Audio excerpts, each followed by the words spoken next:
ಕೆಸಿಎ ಅಧ್ಯಕ್ಷರಾಗಿ ಮಾಜಿ ಕ್ರಿಕೆಟಿಗ ವೆಂಕಟೇಶ್ ಪ್ರಸಾದ್ ಅವರು ಅವಿರೋಧವಾಗಿ ಆಯ್ಕೆಯಾಗಿದ್ದಾರೆ. ಅಂದ್ರೆ ಒಂದ್ ಕಡೆ ವೆಂಕಟೇಶ್ ಪ್ರಸಾದ್ ಅನಿಲ್ ಕುಂಬ್ಳೆ ಅವರ ಬಣ, ಇನ್ನೊಂದ್ ಕಡೆ ಬ್ರಿಜೇಶ್ ಪಟೇಲ್ ಮತ್ತು ಶಾಂತ್ ಕುಮಾರ್ ಅವರ ಬಣ ಇತ್ತು. ಸೊ ಹೈಕೋರ್ಟ್ ಏನ್ ಹೇಳಿತ್ತು ಅಂದ್ರೆ 7ನೇ ತಾರೀಕು ಚುನಾವಣೆಯನ್ನ ಮಾಡಬೇಕು ಅಂತ ಒಂದು ಆದೇಶವನ್ನ ಕೊಟ್ಟಿತ್ತು. ಇದ್ರ ನಡುವೆ ಚುನಾವಣಾ ಅಧಿಕಾರಿಗಳು ನಾಮಪತ್ರವನ್ನ ಪರಿಶೀಲನೆ ಮಾಡುವಾಗ ಶಾಂತ್ ಕುಮಾರ್ ಅಂದ್ರೆ ಬ್ರಿಜೇಶ್ ಪಟೇಲ್ ಅವರ ಬಣದ ಶಾಂತ್ ಕುಮಾರ್ ಅಧ್ಯಕ್ಷ ಸ್ಥಾನಕ್ಕೆ ಸ್ಪರ್ಧಿಯಾಗಿದ್ದಂತ ಶಾಂತ್ ಕುಮಾರ್ ಅವರ ಚುನಾವಣಾ ಪತ್ರ ಅನರ್ಹಗೊಂಡಿದೆ.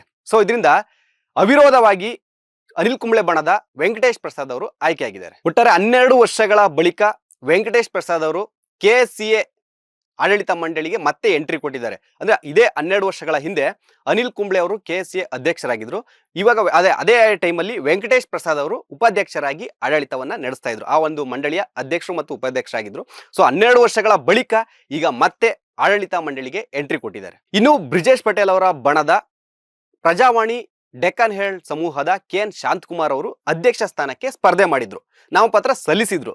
ಸೊ ಇವರ ಒಂದು ನಾಮಪತ್ರ ಯಾವುದೋ ಕೆಸಿಎ ಯಾವುದೋ ಒಂದು ಶುಲ್ಕವನ್ನ ಪಾವತಿ ಮಾಡಿಲ್ಲ ಅನ್ನೋ ಒಂದು ಕಾರಣಕ್ಕೆ ತಿರಸ್ಕೃತಗೊಂಡಿದೆ. ಸೊ ಇದರಿಂದ ಏನಾಗುತ್ತೆ ಅಂದ್ರೆ ಬರೀ ಇಬ್ಬರೇ ನಾಮಪತ್ರ ಸಲ್ಲಿಸಿದ್ದು ಅಧ್ಯಕ್ಷ ಸ್ಥಾನಕ್ಕೆ, ಕೆಸಿಎ ಅಧ್ಯಕ್ಷ ಸ್ಥಾನಕ್ಕೆ ಒಂದ್ ಕಡೆ ವೆಂಕಟೇಶ್ ಪ್ರಸಾದ್ ಅವರು, ಇನ್ನೊಂದ್ ಕಡೆ ಕೆಎನ್ ಶಾಂತ್ ಕುಮಾರ್ ಅವರು ಇಬ್ಬರೇ ಮಾತ್ರ ನಾಮಪತ್ರ ಸಲ್ಲಿಸಿದ್ರು. ಇವ್ರದ್ದು ತಿರಸ್ಕೃತಗೊಂಡಿದೆ, ಅನರ್ಹಗೊಂಡಿದೆ ನಾಮಪತ್ರ. ಸೊ ಅವಿರೋಧವಾಗಿ ವೆಂಕಟೇಶ್ ಪ್ರಸಾದ್ ಅವರು ಆಯ್ಕೆಗೊಂಡಿದ್ದಾರೆ. ಸೊ ಈ ಒಂದು ಅವಿರೋಧ ಆಯ್ಕೆಯ ಬಗ್ಗೆ ಈ ಕಡೆ ಬ್ರಿಜೇಶ್ ಪಟೇಲ್ ಅವರ ಬಣ ಆಗ್ಲಿ, ಅನಿಲ್ ಕುಂಬ್ಳೆ ಅವರ ಬಣ ಆಗ್ಲಿ ಯಾವುದೇ ರೀತಿಯ ಪ್ರತಿಕ್ರಿಯೆ ಆಗಿರ್ಬೋದು, ಆ ಒಂದು ಆದೇಶವಾಗಿರ್ಬೋದು ಇನ್ನೂ ಅಧಿಕೃತವಾಗಿ ಬಂದಿಲ್ಲ. ಸೊ ಕಾದ್ ನೋಡ್ಬೇಕಿದೆ, ಏನಾಗುತ್ತೆ ಅನ್ನೋದನ್ನ ಕಾದ್ ನೋಡ್ಬೇಕಿದೆ.